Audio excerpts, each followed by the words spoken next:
ఒక జన్మంతా చెయ్యవలసిన సాధన ఒక్క శివరాత్రి నాడు చేస్తే చాలు. ఇక ఇంతకన్నా నువ్వు ఉపాసన చేయడానికి తేలికైనటువంటి రోజు రాదు. ఎందుకని? ఆయనే జ్ఞానజ్యోతిగా ఆవిర్భవించాడు. యావత్ బ్రహ్మాండం నిండిపోయేటటువంటి జ్యోతిర్లింగంగా వచ్చాడు. ఈ రోజున ఎవరు నన్ను ఉపాసన చేస్తారో, ఎవరు జాగరణ చేస్తారో వాళ్ళని నేను అనుగ్రహిస్తానన్నాడు. 84 లక్షల జీవరాశులలో దేశకాలములను తెలుసుకుని, ఆ తిథి యొక్క గొప్పతనాన్ని తెలుసుకుని ఉపాసన చెయ్యగలిగినటువంటి శక్తి ఎవరికి ఉంటుంది? ఒక్క మనుష్య ప్రాణికే ఉంటుంది. అందుకే జంతువునాం నరజన్మ దుర్లభం. అటువంటి నరజన్మ ఎత్తిన తరువాత మరి మహాశివరాత్రి లాంటి పర్వదినాన్ని విడిచిపెట్టేసుకుంటే దాని వలన ఎంత ఉపాసన కోల్పోయాం.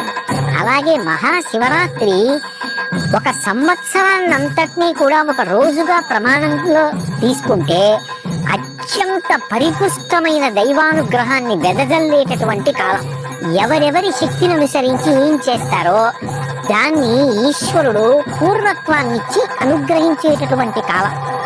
అంత గొప్ప కాలం కాబట్టి ఆ కాలాన్ని దుర్వినియోగం చేసుకోకుండా ఎవరు శివానుగ్రహం పొందడానికి ప్రయత్నిస్తారో వాళ్ళందరూ కూడా ఈశ్వర కృపకు పాత్రులవుతారు.